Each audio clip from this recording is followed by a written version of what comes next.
Hi, I'm Mr. Tilbury, and I'm here for advisory, and I'm Miss Pelzel, and I am the long-term sub for Miss Sutton. And we're both counselors, and we're looking at focusing in on a couple of things today. We're looking at ACT, SAT test prep, and we also want to talk a little bit about resumes, and these both can be found on our Naviance program. Now, the first thing I want to talk about is a little bit about the ACT and the SAT. These are two tests that are required for college entrance, but you can pick which one you would like to do, and most of the time our students focus on the ACT. It's also based on what you have learned in high school courses in English, math, reading, and science.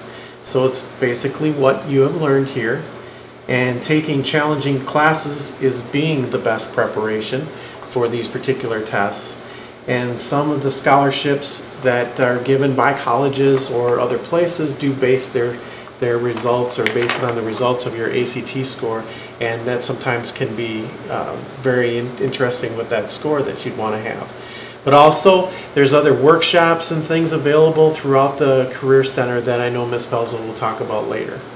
It also spends a lot of time in the high school courses in English, and so when you look at things, you'll be prepared to do so when you take this particular exam.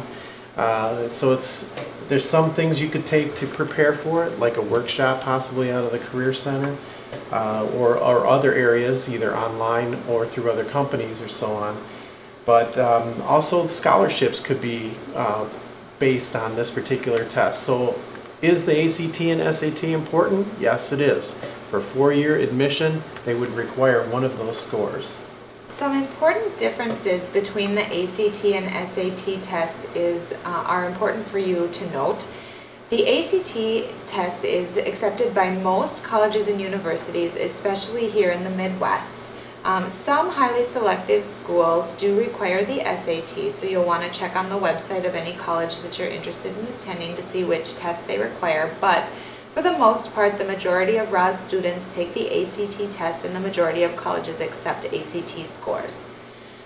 Another difference is that with the ACT, you can choose which scores you send to a college. So if you take the test multiple times, you can select your best score and send only that score to each college that you apply to. However, with the SAT, all of the scores from every test that you've taken are sent to each college that you request to have your scores sent to. Another important difference is that with the ACT, the test is based on what you know or what you've learned in your high school classes. You are not penalized for guessing, so it's to your advantage to answer every question, even if you have to guess, so that you can try to get as many points as possible. With the SAT, however, you are penalized for incorrect answers, so you do lose a percentage of a point for each answer that's wrong. So just some important things for you to know, which is why it would be important that you prepare for the test before you take the test. So you might be asking, how can I prepare for the test? And one of your best resources will be in our Career Center. Ms. Tragi has many resources that you can use, including books, which you could get from the Career Center or from a Barnes & Noble or a store, but books would provide paper, pencil practice tests, full-length practice tests for you to take. But another helpful resource would be the ACT website or the SAT website. They both offer online practice full-length tests. Mr. Tilbury mentioned that some ACT workshops are held, which you could participate in. We do offer practice tests hosted by the ROS Career Center. And another important resource is PrepMe, which is a program available through Naviance. We're going to look at this today. It does provide practice ACT tests as well. And everyone remembers Naviance because you've had it in 9th grade and in 10th grade, and now as an 11th grader, you would have your code to get into Naviance to look up these different items. I just want to remind you with some of the things with logging into Naviance, it's www.connection.naviance.com/ROS. or you can also find it on the ROS website. Now, remember, it says email, but what we're talking about is your student ID number. And I know that you'll remember this once you get going with it. And then also the password is the 6 digits of your birth date. And that, once again, is the example that's on the screen here, where it's January 15th, 1995. It should be 011595. So we don't want to have the 19 on that for that. So just remember, the email is really your student ID number, and then the password is the 6 digits of the birthday for you to log into Naviance. So now that you are logged into Naviance, you will bring up your Family Connection homepage, and under Resources on the left-hand side of the screen, you'll see the link to PrepMe. So we'll click on the PrepMe link, and here we are on the PrepMe page. So we are going to go to Course right here, and now it's going to give me the option to take either an English section test, a math section test, a reading section, or a science. And I will start today, I think, with the English. So we will click on the English test, and then you can see it brings up a practice English test. So this is going to be test questions that will be very similar in format and type of question to the type of questions you will see on an actual ACT test.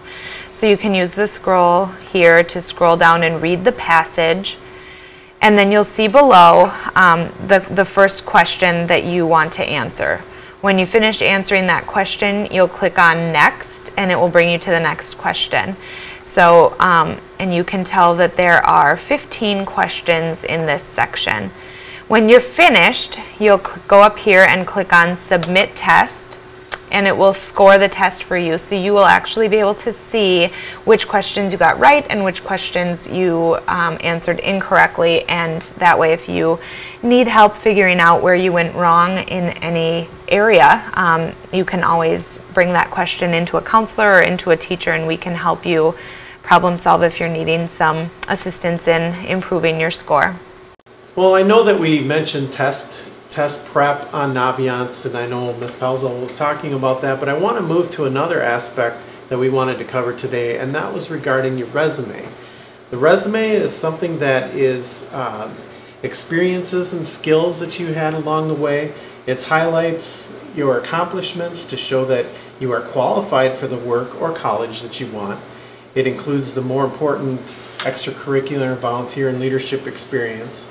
And we do suggest that you use Naviance to start building your resume. Now, it's something that you want to look into because resumes are a part of our life that we want to put together, and we'll show you. And Naviance has a good starting point. So we'll move to that part of the screen. Well, now we have a chance to look at Naviance because we want to show you the resume area on Naviance. Resume is going to be really important for our junior year. So we'll go to the screen, and we can always go to the home page, which shows it's showing right now. But I want to go into something called About Me, which is one of those spots up on the top. We'll go into Resume, and you can see all the different things that we need to put together. Whenever you look at a resume, a lot of times they have objective, summary, work experience as these things that I'm laying out there. So let's say we want to start with our objective. We could click on objective. It gives us an opportunity to type up something, into that particular area, and then we add to the resume. Then we could go to our next spot, which was the summary. And as you can see, some of the points that we could write down and put into our category, we could do that. And as you work all the way down, you can see education is a part, volunteer service or extracurricular activities, awards and certificates, and on down. A lot of times students don't remember that things are very important, and they may not think they're important, but they are. Any type of volunteer situation you might do, even if it was, feed my starving children for one day, well, that is something you could put down on your resume to show that you are putting things together for the next level of your education. So we have discussed the ACT and SAT tests as well as building your resume today. We just want to leave you with some thoughts on planning for your junior year as you move through your junior year and toward your senior year, some things that you should be thinking about as a junior student. First, you should be using Naviance to explore careers and college. You should be using Naviance to explore career options and the education that's needed to get into those career fields. You should meet with a college representative in the Career Center. You should also arrange campus visits to schools that interest you. And like always, as we say in Counselor's Minute every week, continue to take the challenging courses that you would take in your schedule that you can possibly make it through. And also, when January rolls around, we will be registering for classes for next year. So your 12th grade classes are really important to look at and see what happens with that and really make your decisions on what classes you're going to take based on what you need after school. And then also take the ACT or SAT in the spring. Probably the best time to take it would be in the April time period, because you would have most of your junior year coursework worked in, or if you look at the June date, usually that's the day after school lets out. So I think that the best possible scenario would be April. Upcoming ACT test dates for you to be aware of. The December 8th date is past, but there is one coming up in February, which some students will choose to take. The deadline for registering for that test, though, is January 11th. The most popular ACT test date for juniors is the April 13th date. And so be aware that the deadline to register for that is right at the end of Try 2, start of Try 3 on March 8th. So be aware of those dates. Another option would be June 8th, and the deadline to register for that is May 3rd. Good luck to everybody as you prepare for the ACT and enjoy the rest of your junior year. Definitely stop into the Roz Counseling office with any questions or to get extra support with any of this. We're all here to help you be successful and plan for your future. Okay, just a reminder that your Roz counselors are available for you, like Ms. Pelzel had said. And Mr. Kaiser, for example, is student's last name A through D. Ms. Sattler would be E through J. Mr. Johnson would be K through M. And then also Ms. Pelzel, Okay, this is take two. Take two. Take two on the Roz counselors that I know very well. Okay, the Roz counselors are available for you at any time, like Ms. Pelzel was talking about, but I just wanted to mention which letters of the alphabet that they serve for last names. Mr. Kaiser is A through D, Ms. Sattler would be E through J, Mr. Johnson K through M, Ms. Edwards N through SLA, and for Ms. Sutton, Ms. Pelzel SLB through Z, and myself with Northeast Metro and post-secondary enrollment.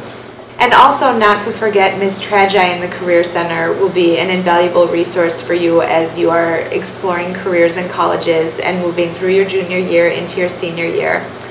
Thank you very much for your attention today. Enjoy the rest of your junior year.